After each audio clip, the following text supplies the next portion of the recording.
Hey everyone, welcome back to Vortex Garage and our 1982 Mustang GT project. Now originally we had planned to do this in a single video, kind of summarizing the project, but this is Project Scope Creep.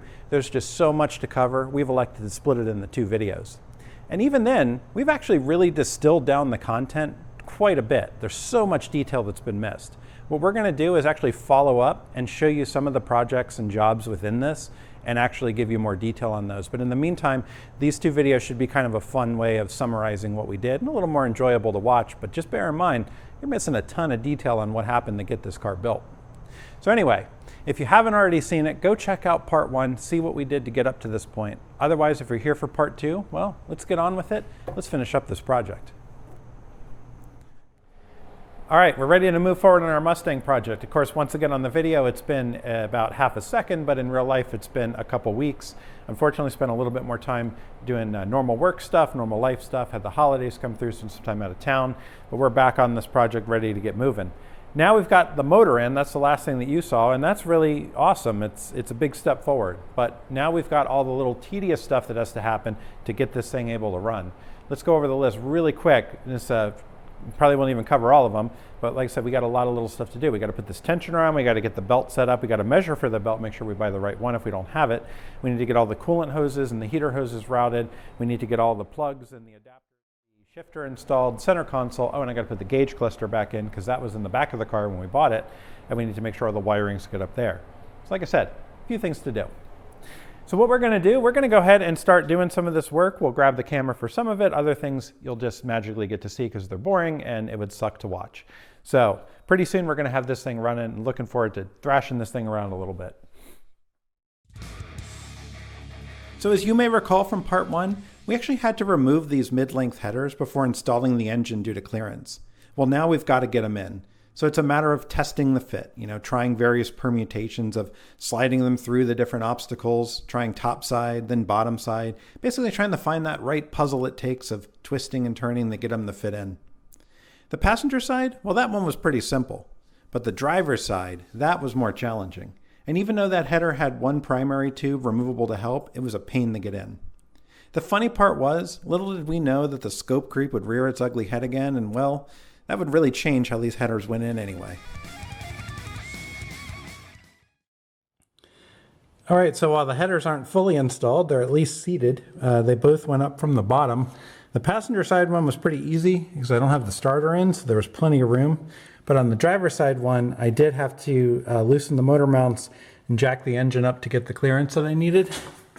And let me see if I can get the camera here to kind of show you. You can see that's routed up there. Unfortunately, I also had to take the steering linkage off and move the clutch cable out of the way. So these are interesting headers. If I were to call them anything, I would call these mid-length headers. They're not full long tubes, but they're also not shorties. And I'm choosing to use them. They look better than what the 93 came with because, well, actually I only got one manifold. But at any rate, the main reason is I know these are going to hook up to the stock, well, not the stock exhaust, the exhaust that was on it. This car had a bit of a custom dual exhaust on it.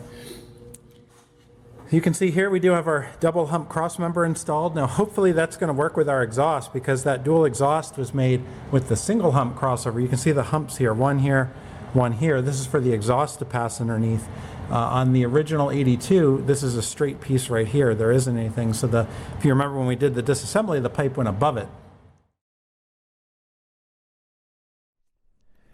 Hey, so I know in the video it's only been about a second or two since our last scene, but it's actually in real life been about 4 weeks, maybe a little more since we last worked on the Mustang. Now that's contributing to some really awesome continuity in this video. You're probably watching my hair grow and get cut multiple times as we shoot this, but that's just the plain fact that we're working on this when we got time and we're adding to the scope that we had originally talked about.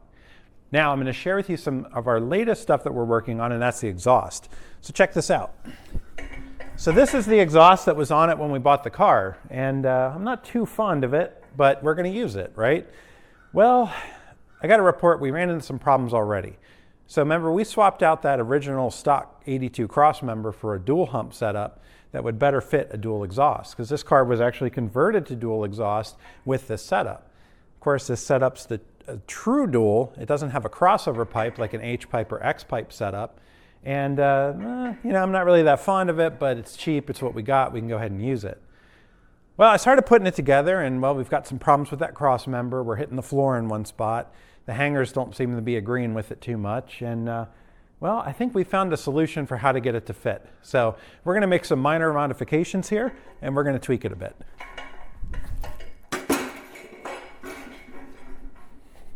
All right, now let's show you what we really got. This was a big turning point in the project, and another big turn in scope creep. You know, it took 2 small issues to ditch that old exhaust for what we really wanted.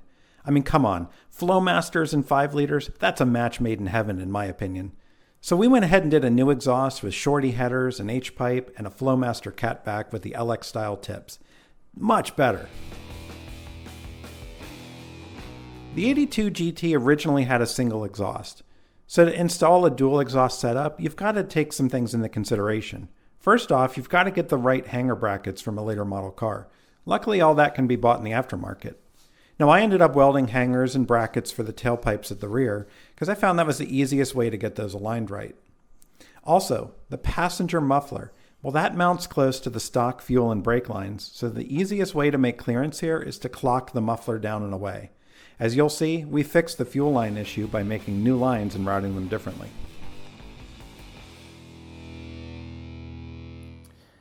All right, so we've already pulled our exhaust out because we only had it mocked in and we need it out of the way for the fuel lines. So we got the Mustang up on the lift. Of course, we've got our fuel tank out too, and we need to make sure that we track where this goes exactly so we can route our lines. So here's the original lines on the 82. Here's where they kind of come out and turn in the rubber lines that go into the tank. And let me move back here so you can see we also pulled the drive shaft out, give us lots of room up here to work. And I've also marked where the mufflers went roughly so I can kind of get an idea when I route the lines again. Kind of did it with dots up here. So I kind of have an outline of where that muffler's going to be so I can route it out of the way. So on the 82, the original routing had it going right here, which was fine because there was no muffler in 82 here. This was a single exit exhaust on the driver's side. So now that we have dual exhaust, we're running really close to these lines, and that's one reason I want to reroute them. Plus, I'm going to have the Holley electric fuel pump. So I am going to upgrade them as well to thicker or wider diameter. So anyway, you can see how those lines route. We've pretty much got them loose. They route around here, and then they go up over the tunnel. And of course, you can see all the nice undercoating that this car has, which has made it messy to work on, but it's helped keep it pretty rust-free, which is nice. Right, and the fuel lines come down, and then they run on the inner part of the unibody pinch weld here. And then they route up into the wheel well. And you probably can't see that because we're going to have to remove the inner liner, which is our next step, but you can see how they kind of come out here into the rubber feed line and rubber return line. And hopefully you can kind of see up in there the hard lines as they go up in the wheel well. So we're going to pull the tire off, we're going to pull the inner liner, and then we're going to map out how we want to run our lines once we get the old ones out. Now, I've already loosened this, and nice thing is we can kind of see up in there, and it doesn't look too rusty, which is nice. Of course, we can see our lines going up there. But when I did pull this loose, here's what came out. Yeah, lots and lots of dirt and grime. So we're probably going to do that on the other side because this is a good spot apparently for dirt and junk to hide, and we don't want moisture in there that's going to cause a rust issue. All right, so we're going to get this wheel pulled off and we're going to start mapping out our fuel lines.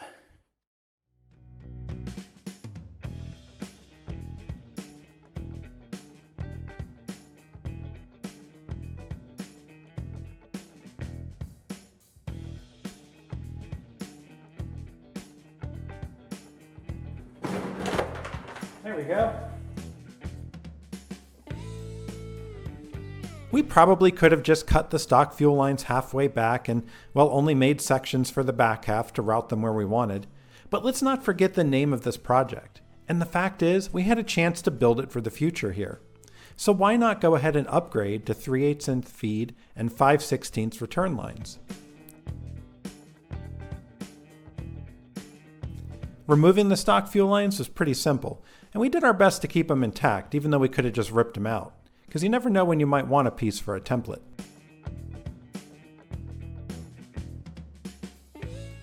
Hey, Look at that, we got it. Didn't damage it too bad. All right, so real quick, if you've got existing tube that you're bending, it's nice because you can use it as a template and you can bend your new stuff to accommodate it. But in our case, we're changing the whole back half routing of the fuel lines. We want to get it as close to the underbody contours of the car. We want to route it in a certain way where it's avoiding our exhaust system.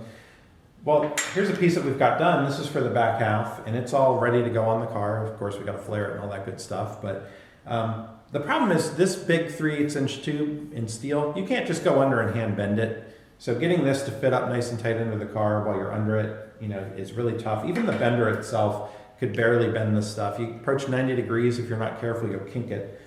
So we needed a solution to kind of get some templates for this so we could bend it outside of the car and then just sort of fine tune it when we got there.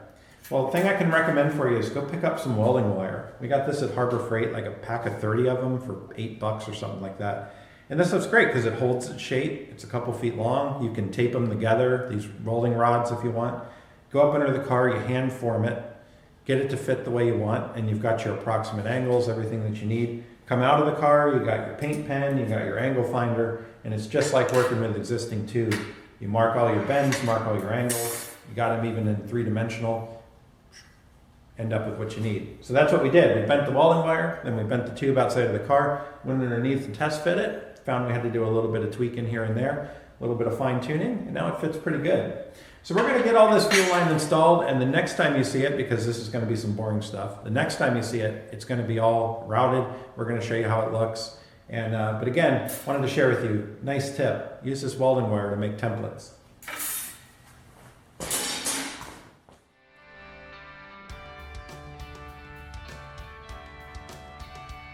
As noted earlier, the choice to use the steel lines in 3/8 meant that they were really hard to work with, hard to bend, and needing a good flaring tool to put reliable double flares on them.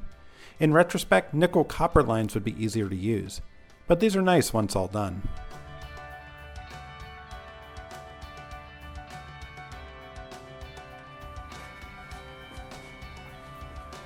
Need more thumbs up.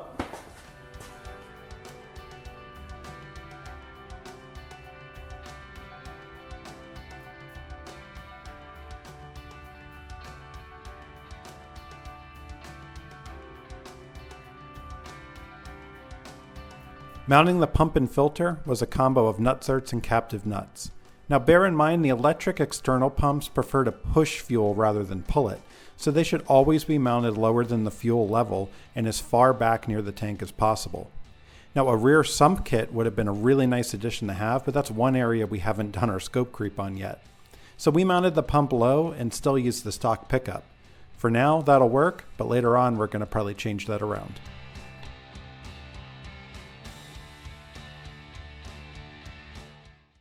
All right, we're pretty much done with the fuel lines. Let's take a quick look because it's boring and we want to get it over with. So here we are. We showed you this earlier. We still got all the stuff under the hood to plumb, but that's no big deal. We'll get that taken care of. But our hard lines run along the side of the unibody. Let me show you. You can see there we've got a couple unions in the system, just 3 pieces for each one from front to back. So we got 2 unions, not too bad. From there, they run up pretty tight, out of the way of the muffler, out of the way of the e-brake cable. And then they go up under the tunnel. Again, hold pretty tight to the underside of the car. And then they bend up. They go up above where the differential will be. And then they go into the flexible line. So we've got our tank, of course. And then we've got the outlet of the tank that goes into a filter. From there it goes into a Holly red fuel pump. And then out from there it'll go into the hard line up to the car. The smaller line is our return because we're going to reuse a return regulator. And well, that's pretty much it. We're going to have another filter up in the engine bay, so we'll have 2 filters on the system. And we use this polyarmor steel tube, and it was quite difficult to bend. So I'd recommend using something different, maybe some nickel copper, maybe some aluminum, maybe some braided.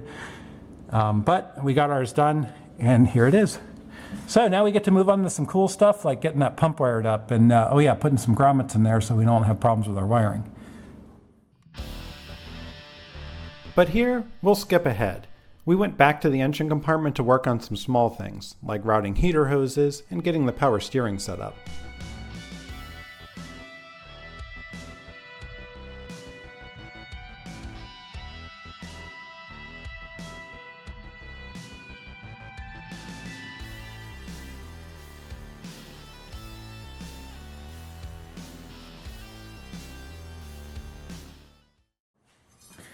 We'll start getting our power steering in. I'm going to mock up the bracket first.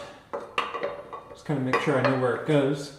It should go right in here.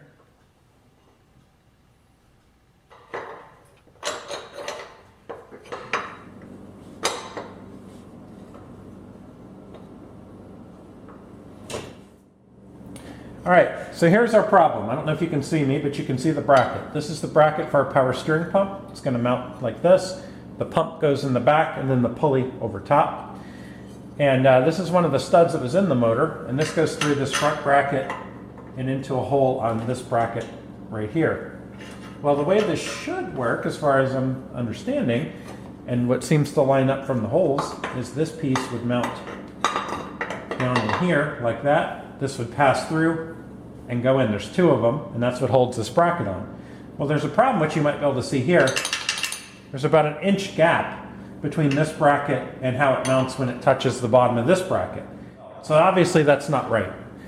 Now I'm pretty sure this bracket can only go one way, and but what we might be seeing is this bracket is off the 93 motor. This bracketry, this AC compressor, is off the 82.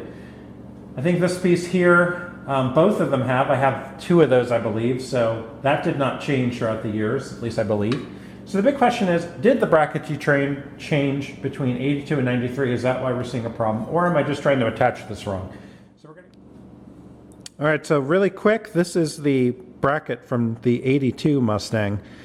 This is quite different than what we have. So I think we're probably seeing a difference in the bracket design.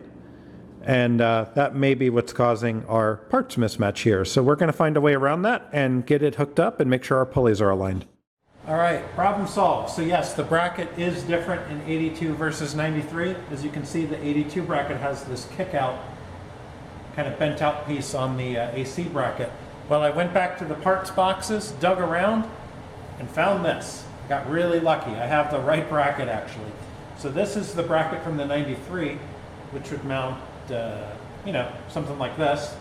And as you can see, it's a straight piece right here. And when we were mocking this up, had that piece gone straight, it would have fit. So I don't have to mess with any spacers. All I got to do is clean up this grungy part, get it painted, and swap it out for this one.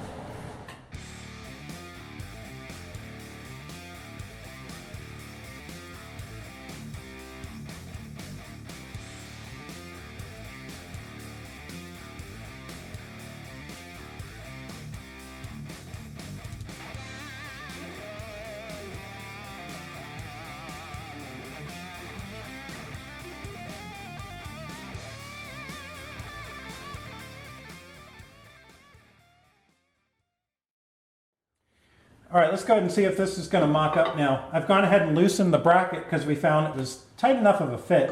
It wasn't easy to slide in. So we're going to slide this in to get it mounted. There we go. And look at that, it fits perfect.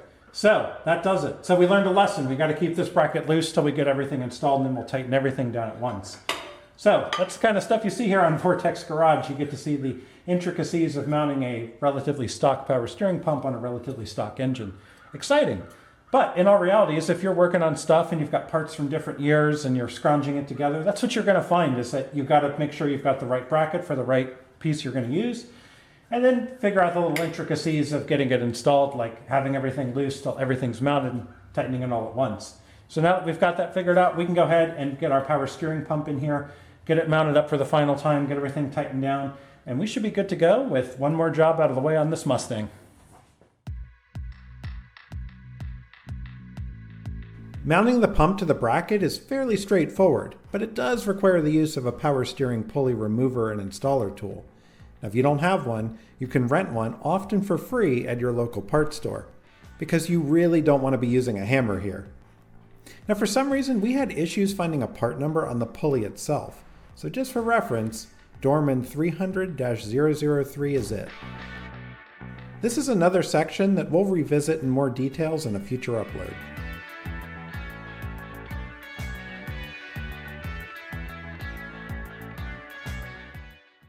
So I'm going to venture a guess that our old serpentine belt that came with this car is not going to work with this setup here.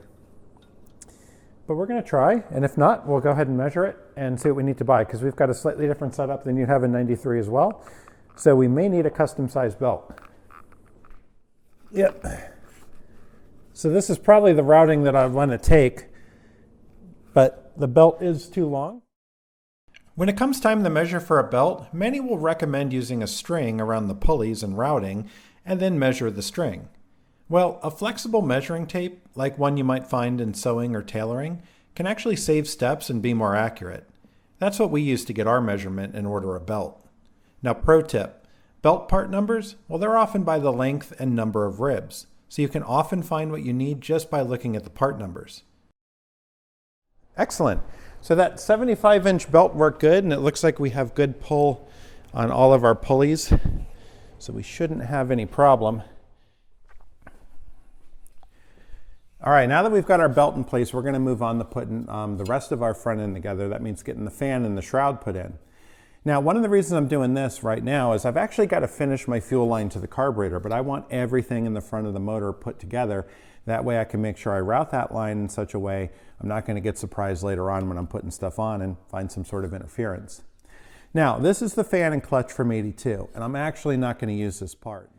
So I've got a new clutch and a new fan blade. This is the later style that you would have seen on the actual 93. That's what we're going to run on this motor. So I've picked this part up. We're going to go ahead and get this put on the front of that water pump and hopefully have it fit with the shroud from 82 and not have any interference problems. So this is the next part that we're going to put on.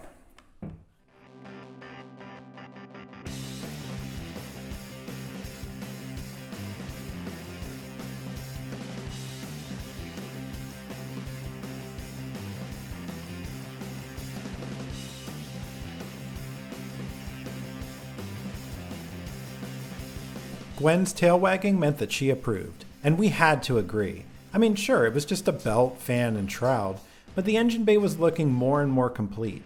Actually, a lot more so than the interior. Maybe we should get on that. All right, so you're joining us inside the Mustang for a little bit of a change of pace. We're going to get the interior put back together. And well, we had to take the center console out to get our transmission mounted up, because on the 82, you had to do a little bit of cutting on the floor to get the shifter mechanism and the transmission to fit up in here. Later model cars, they had adjusted the floor pan to accommodate that. Also, we've got this Hirsch shifter mounted up, and well, we had to get it mounted to our original, or not original, our Steeda aftermarket shifter that came with the transmission. And well, what we're going to have to do now is we've got to work on the kind of, the vapor barrier that goes below here so we don't get any fumes coming in. And then we've got to figure out a boot, get our console mounted back up. So we've got a lot of options. We've got some aftermarket stuff. We got things that were sitting in the car. Got another aftermarket shifter boot. We're going to get something that works. Another thing we've already done, this is our original clutch quadrant. We went ahead and changed that out with a billet piece that came with our cable. And well, we didn't do that on camera. It's pretty far up under there. You can find a lot of YouTube videos on how to do that. A little bit of contortionist you'll have to be to get up under there, but it's not too bad. We got to get our instrument cluster back in. That was taken out from the previous owner, who put some LED lights behind it. So they should be nice, brighter illumination. We'll see. I haven't seen them in action. Also, these seat covers, well, they're kind of dingy, and well, they got these hot rod flames on them, and I want something a little more subtle. So we're going to pull these off and see what the seats look like. I have a feeling this seat's torn. You can kind of feel it. This seat might be okay, though. Well, take that back. I feel a rip right here. Well, so let's go ahead and get to work here and get this interior put back together. I hate seat covers. And I have no patience for removing them.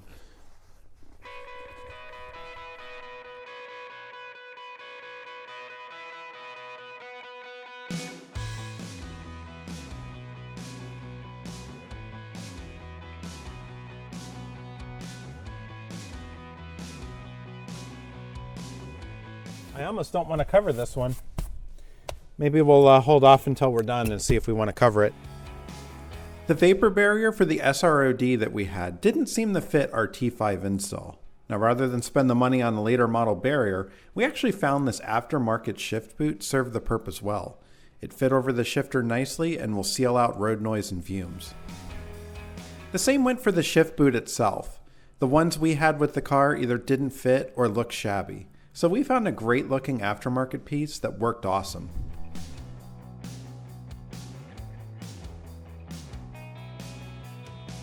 Once the lower boot and vapor barrier are on, we went ahead and test fit the console. Since everything fit good, we'll go ahead and get the electronics hooked up and get it fully installed.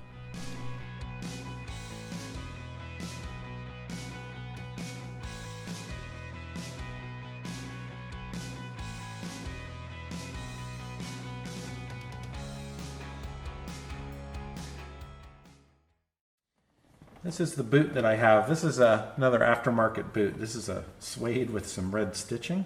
Pretty cool. Hopefully. We're going to put this on and see if it does what we want it to do. It had a metal ring that was kind of pressed on the top, and the metal ring was round, so it wouldn't go, it would only pretty much go to here. Well, I want to be able to at least read Hurst. So I'm going to put this over like so. Turn it this way. There we go. And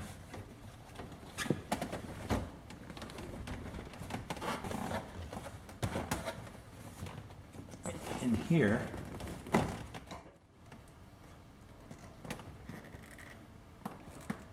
there we go. I like that.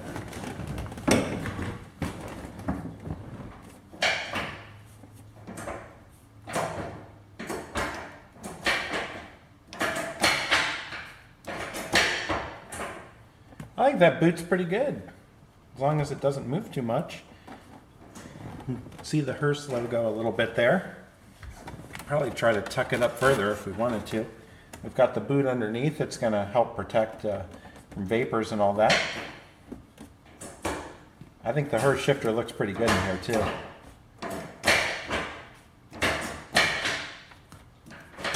It's a tall shifter though, but it works for the seating position. One of the final parts to getting our interior back together was installing the gauge cluster. Now it goes in easily and is very simple to install. Probably one of the hardest parts is attaching the speedometer cable, but simply reach up behind the instrument panel and you can push it into the cluster easily. Once the cluster is in, the trim panel installs and the interior is finally starting to look complete. Of course, one part still left is that carpeted dash cover. As expected, it's hiding cracks in that dash cap and it'll need to be replaced soon. All right, so we're going to mount up our fuel pressure regulator right now. We actually found an existing hole on the inner fender that we're going to use. We just have to enlarge it a little bit for our nutsert. And we've got two other areas marked for the holes. We're going to go ahead and drill those out. We chose this spot to mount the regulator in order to keep close to the original fuel line routes, keep away from heat, and minimize clutter with our return line. Now, nutserts are a great way to go ahead and attach our bracket to the inner fender. Many may note that this is the stock location for the DuraSpark module. Well, our car actually didn't come with one in the parts bin, so we're going to be using an aftermarket ignition box, which we'll be mounting at a slightly different location. That leaves this spot open for our regulator. Now, my only gripe with this Holley return style regulator was that the mounting holes for it weren't tapped, but that was a pretty simple thing to remedy. All right, so you just saw us mount our fuel pressure regulator, and yeah, we still got to get our fittings tight and go ahead and run our flexible lines. But before we wrap that up, I want to move on and get a couple things mounted in this area here while we've got all the tools out.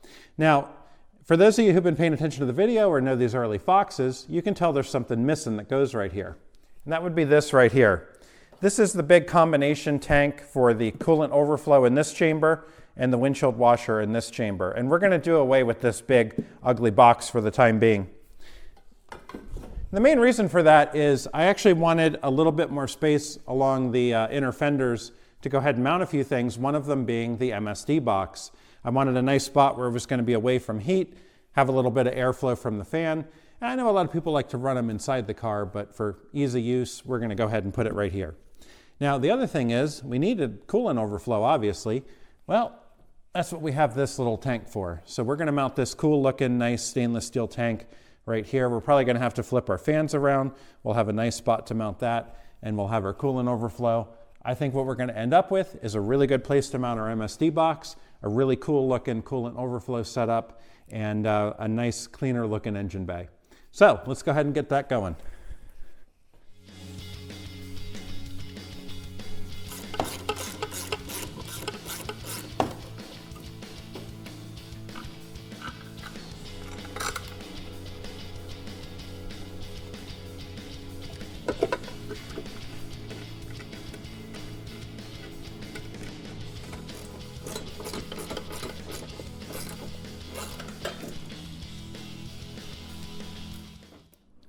So as you can probably tell, today is all about wiring, and that's what we're going to be working on. So just to kind of catch you up, we have done a little bit. We do have, as you can see here, we've got a nice 8-gauge power wire that runs all the way to our battery. And when it connects up to here is one of the things that we've put in. This is a 12-volt distribution block that we're going to use. And the whole idea, which you're going to find with our wiring here, is we want to do the wiring properly. No spaghetti wiring. We want to have everything properly fused and relayed. But we also want to add capacity to add circuits later on. So this is a good opportunity to do that. So we've got a big 8-gauge power from the battery. It's going to come straight to this distribution block. We've also got a common ground setup. So I put this ground bar in, and as you can see, I can add 5 grounds easily, plus a 6 if I really want to on this one. But anyway, if I add any circuits, I've got a common ground I can go to. It's nice and easy. We've also got our relay and fuse box right here, which is going to make wiring real easy. So everything's going to look nice and clean. Everything's going to be set up. We're going to use 3 circuits, 3 relays and fuses to basically have everything done, which means we've got 3 additional in the future that we could easily add to the setup without doing any extra exploratory ground finding or tapping in the wires. The ignition switch power and the constant 12 volt with relays is all going to be there for any circuits we add in the future. So this is a really, really good setup that we're doing. Yes, this setup's going to take longer to wire in from the get-go than if I just slapped in the fuel pump relay and slapped in the ignition box and all that. But again, I don't want to have wires running everywhere. I don't want to have crappy crimp terminals everywhere. I want to solder stuff properly, heat shrink, fused, relayed, and I really want to have a nice, well thought up setup. So that's kind of what we're designing here. The most of the work today is going to be on the bench, and that's where we're going to meet you, and we'll catch you up over there. Okay. So you can see we've got our fuse and relay box here, and this is a neat piece because it allows you to basically plug in relays into this box, and it has a provision for fuses, and that pretty much eliminates the need to have to mount relays on the firewall or weird places. You can consolidate everything into a single box. The other nice thing about it is you can wire all of those connections internally to the box. It has a cover that goes on the bottom. All the wires would feed out of a main hole, which you can put conduit on. And then, of course, you've got your top cover. So you end up with a really nice, clean installation. What followed was a nice, relaxing bit of time at the bench, trimming, crimping, soldering wires, installing everything into our fuse and relay box. It really genuinely was relaxing. Of course, prior to this, we had sat down and drew out all of our circuits on a diagram and measured all our wire lengths, so it was really just putting everything together. The wiring on this car is another area that we can focus on a longer detail video to kind of show you some of the tips and tricks for safely and cleanly adding more circuits to your car.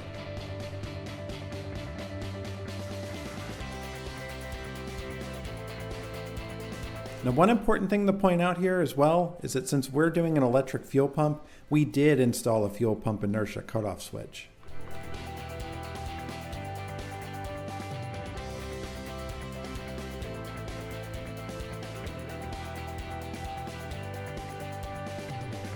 With the wiring all done, we were getting really close to having this car ready to go.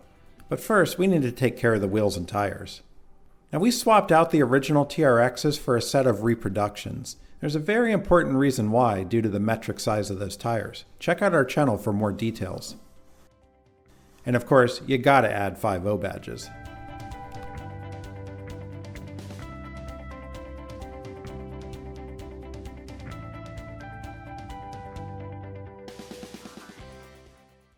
The boss is back. You know you're close when you're adding fluids to the motor. Now, our engine sat for so long, we're going to go ahead and prime the oiling system on it.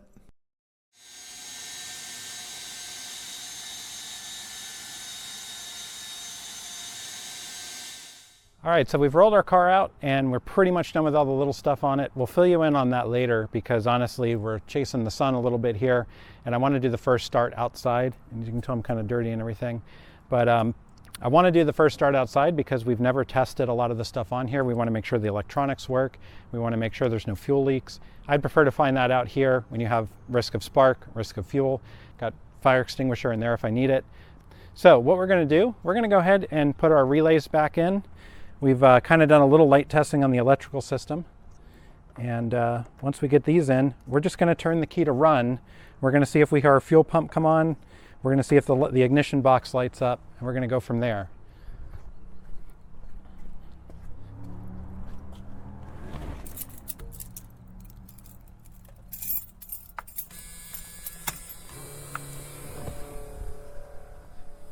Yep, I hear the pump.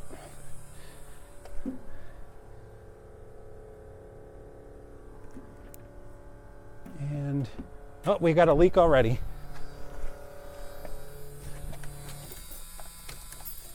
This is why we didn't want to start it right away. So if we bring the camera in here, this union right here was leaking. So I'm going to tighten this union and see if that does it. The good news is I didn't see any leaks. Well, there's a little wetness here. I smell a little feel. So I'm going to try to tighten these. I've also got to check all the unions under the car and make sure they're not dripping either. Okay, definitely a little loose. That's definitely tighter.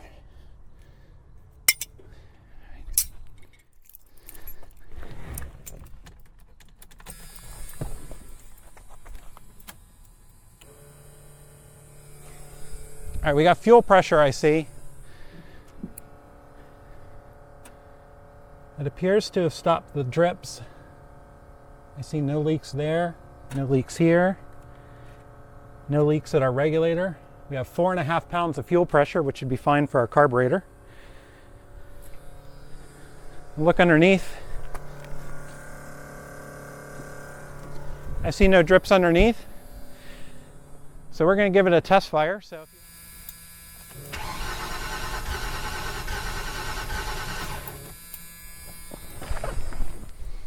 I'm not entirely sure if we have ignition, so we'll test that in just a second.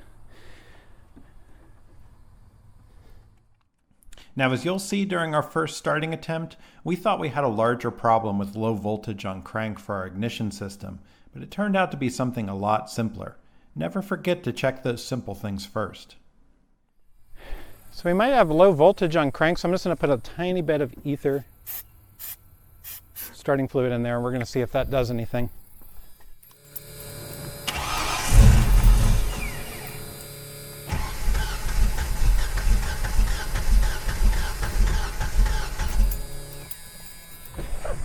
Oh, that was positive. Though positive, but also a bit negative. I think what's happening is the voltage source I have for all of my electronics is 12 volts, but when I'm cranking, it's dropping down to about 9 or 10, and that might not be enough to fire everything. So we're going to have to figure that out. But in the meantime, let me put a little more ether in here. If we can just get this thing to fire, it sounded like it was ready to. So.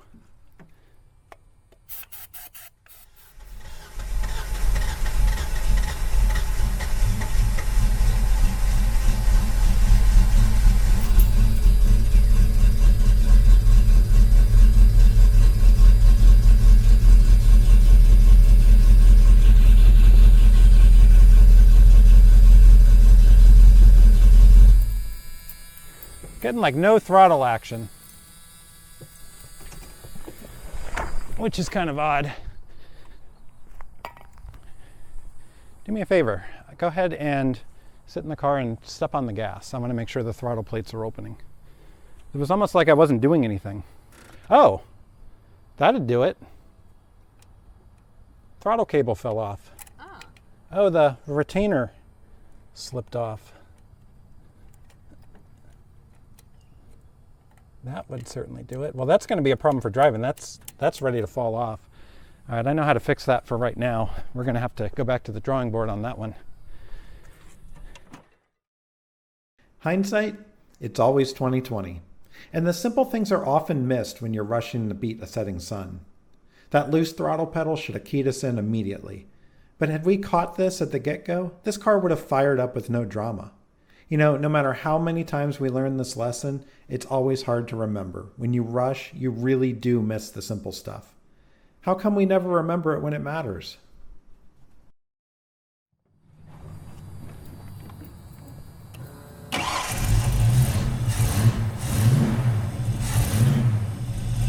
All right, listen to that.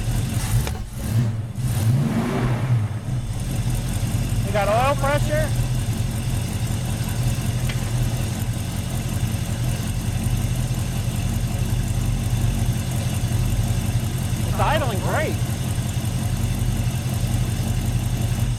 All right, I'm going to shut her down. This is what I like to do with any start that we're doing, where we put everything together and literally everything's new. We're going to have stuff like little hand oil, everything that we touched, anything that's got coatings from the factory. There's going to be some smoke, but we want to make sure that that's all benevolent smoke, I guess is the right word, and that nothing's smoking on fire, wires shorting out, anything like that. But I think really all we had that was wrong was the throttle cable had slipped off, and I didn't notice it. We probably didn't even need the ether. So we'll look things over a little bit, but I think we've got a real positive start. We got this thing out here today, we wrenched on it all day, and we got it to fire.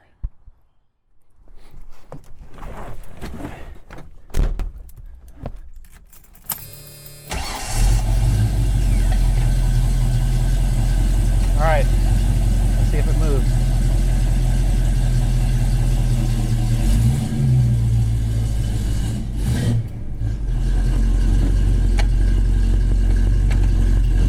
See if it goes in reverse.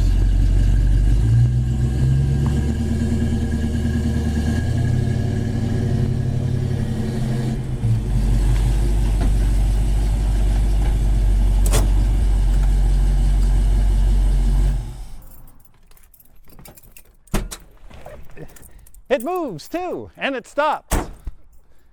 That's all the things that cars should do. Oh, I wonder if it steers. All right, there's one extra thing a car should do. Let's see if power steering works.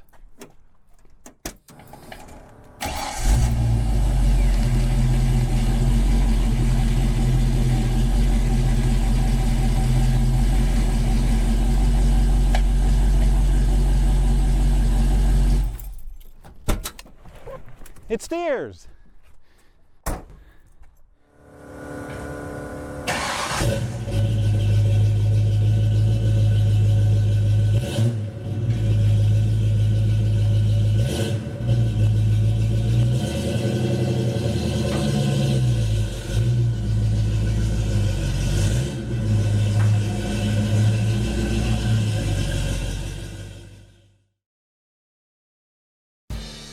Project Scope Creep. You know, this car wasn't just running, it was actually running good. And we had come a long way from original plans to just sort of make this thing barely move around the driveway to actually having a project car that is now fully drivable. And we spent some time off camera going through the brakes and doing an alignment, checking the rear diff and stuff like that. And well, since then, we've had it out to a few local car shows. Now, while we really did have scope creep on this one, it was worth it. We now have a nice car to enjoy while we work on our larger restoration project in the Spitfire. Is this car perfect? Far from it. But it's a great foundation for a future full build and a great car to enjoy in the meantime. Now we'll keep you updated on this as well as other projects here on Vortex Garage, so don't forget to subscribe and you'll get to see all the updates. In the meantime, hopefully you'll be inspired to keep going on your project. And who knows, maybe you even picked up some tips on how to manage scope creep on your project.